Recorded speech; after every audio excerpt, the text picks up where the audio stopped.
Did you know that the Bible contains over 2,000 verses specifically regarding money, possessions, and how to manage them? This is nearly double the amount of verses dedicated to faith and prayer combined. Why would a book about the soul spend so much time talking about the wallet? The truth is, there is a force consuming your finances today, and it isn't just inflation, taxes, or the state of the global economy. It is a fundamental disconnect from principles that have governed the human experience for thousands of years. We are living in a time of financial noise, where everyone has an opinion but very few have a foundation. Today we are breaking the myth that spirituality and prosperity are enemies. If you feel trapped in a cycle of never enough, it is because you are operating under the rules of a broken system rather than the laws of the eternal kingdom. Introduction and Promise. Welcome to this deep dive into the science of biblical wealth. We aren't here for get-rich-quick schemes or superficial tips. We are here for a total renewal of your financial identity. The Bible isn't just a book of religious history. It is the most reliable, time-tested economic manual ever written. It has survived empires, crashes, and depressions, and its principles remain undefeated. In this video, we will break down 11 proven principles that will teach you how to save, how to invest, and, most importantly, how to stop wasting what has already been placed in your hands. I urge you to listen carefully to every point because we are building a structure. The final principle, number 11, is the master key. It is the spiritual catalyst that activates everything else we will discuss. If you miss that one, the rest are just empty tactics. Let's begin the journey from scarcity to stewardship. The 11 Lessons of Divine Wisdom. Lesson 1. The Joseph Principle, Strategic Saving. The first law of biblical wealth is the law of the storehouse. Saving is not a suggestion in the Bible. It is a strategy for survival and dominion. The verse, Proverbs 21 verse 20, "In the house of the wise are stores of choice food and olive oil, but a foolish man devours all he has." The application. Let's look at the Joseph model. Joseph wasn't just a dreamer, he was a master economist. He saved the most powerful nation on earth by applying a simple 20% rule during the 7 years of plenty. Most people today live with the mindset of the fool. Everything that comes in goes out. If they earn $5,000, they spend $5,000. The wise person understands that saving is an act of faith in the future. You don't save because you have extra. You save because you respect the provision you've been given. Think of your income as a seed. If you eat the seed, you kill the harvest. By setting aside a portion today, you are telling the future that you are ready for it. The Joseph Principle ensures that when the famine comes, and in a cyclical economy it always comes, it cannot touch your peace or your family's security. Lesson 2. The Chain of the Debtor, Financial Sovereignty. The second law is the law of liberty. Debt is more than just a balance on a screen. It is a transfer of your future freedom to someone else's present gain. The verse, Proverbs 22 verse 7. "The rich rule over the poor, and the borrower is slave to the lender." The application. Every time you swipe a credit card for something you cannot afford, you are signing over your tomorrows to a financial institution. The Bible is blunt. The debtor is a slave. You cannot fully serve your purpose or follow a divine calling if your decisions are chained to a creditor's approval. The contrast here is stark. The free man decides where to plant his seeds. The slave works just to pay for the interest of his past mistakes. If you want true financial freedom, your first mission must be to break these chains. This requires radical temporary sacrifice to achieve permanent total liberty. Prudence isn't about limitation. It's about sovereignty over your own life. Lesson 3. Money as a tool, not an idol. The third law is the law of priority. Your heart cannot have two masters, and if money is on the throne, you will eventually become its victim. The verse, Matthew 6 verse 24, "No one can serve two masters." You cannot serve both God and money. The application. Many people chase money as an end, but money is a terrible God and an excellent servant. When money becomes your objective, you lose your soul.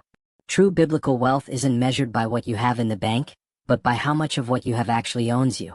The fool lives to accumulate, the wise person accumulates to impact. When you prioritize character, integrity, and your relationship with the Creator, money becomes a natural byproduct of the value you provide to the world. It becomes a tool to build, to help, and to expand, not a weight that keeps you up at night.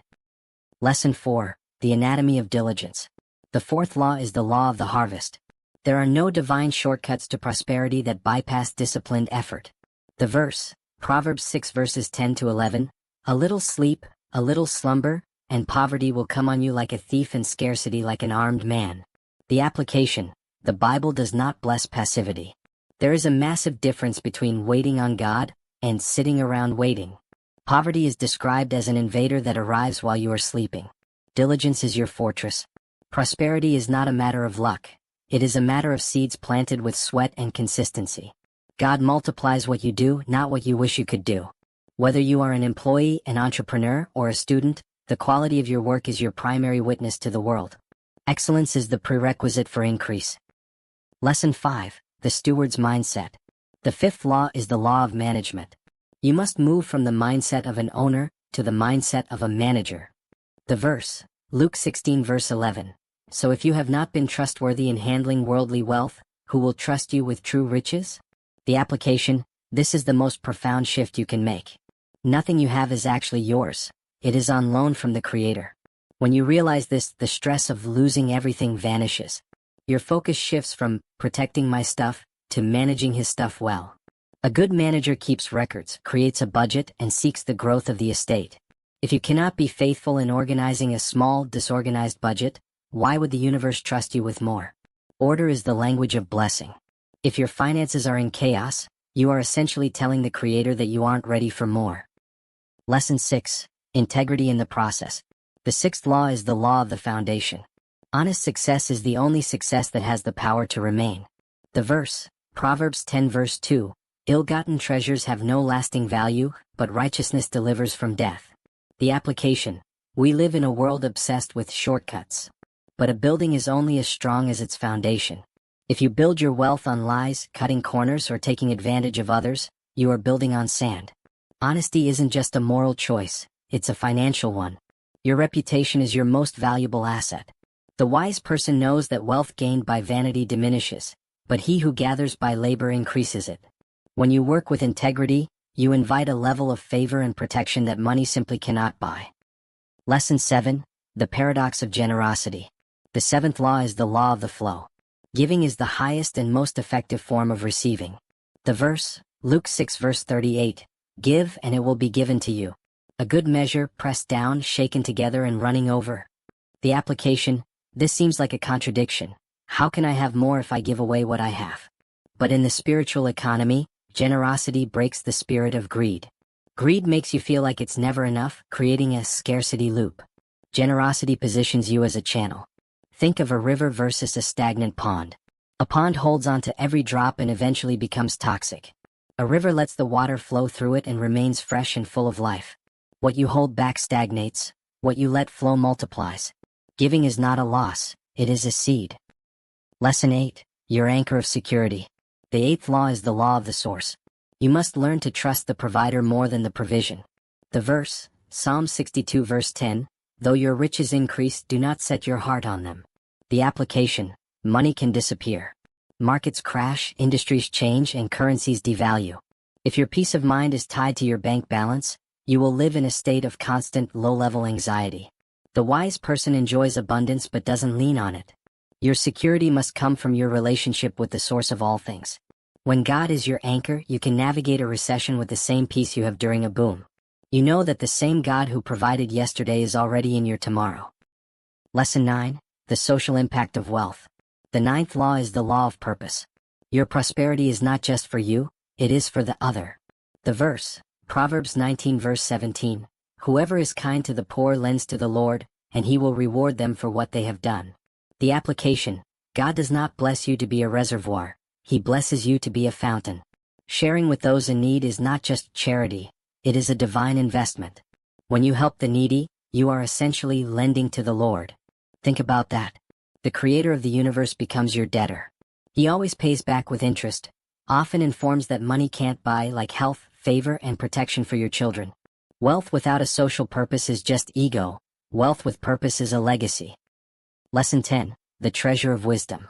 The 10th law is the law of intellectual capital. You must seek the capacity for wealth before you seek the wealth itself. The verse, Proverbs 3 verse 13, blessed are those who find wisdom, those who gain understanding. The application, remember King Solomon. When offered anything he wanted, he didn't ask for gold, he asked for wisdom. Because he had the wisdom, the gold followed him. Most people want the harvest without understanding the soil. Investing in your own growth, your skills, your mind, and your spiritual discernment, is the investment with the highest ROI. Wisdom allows you to see opportunities where others see obstacles. It tells you when to move and when to wait. Gold can be stolen. Wisdom is yours forever. Lesson 11. The Master Key: Seek the Kingdom. We have arrived at the final, most crucial principle. This is the master key that unlocks every other door we have discussed. The verse, Matthew 6 verse 33, "But seek first his kingdom and his righteousness, and all these things will be given to you as well." The application: this is about the divine order. When you put the kingdom first, meaning you align your life, your ethics, and your resources with God's will, the things, the provision, the house, the security, are added to you as a natural consequence. It is a promise of alignment. When the king is your priority, the king takes care of your needs. Many people spend their whole lives chasing the things and end up exhausted and empty. But those who chase the kingdom find that the things start chasing them. This is the ultimate secret to a life of abundance without the sorrow of stress. Examples and contrasts: the wise versus the fool. To truly understand these 11 laws, we must look at the two paths laid out before us. The fool operates on impulse. He sees something he wants and buys it immediately on credit. He ignores his budget, hides from his bank statements, and lives in fear of the next bill. He thinks he is the owner of his life, so he carries the full weight of his worries alone. He is like a man building a house on shifting sand. It looks good in the sun, but the first storm of life will wash it all away. The wise person operates on principle. He practices delayed gratification. He saves during the harvest so he can be generous during the famine. He views himself as a steward, so he goes to the owner for guidance every morning. He builds his financial house on the rock of biblical truth.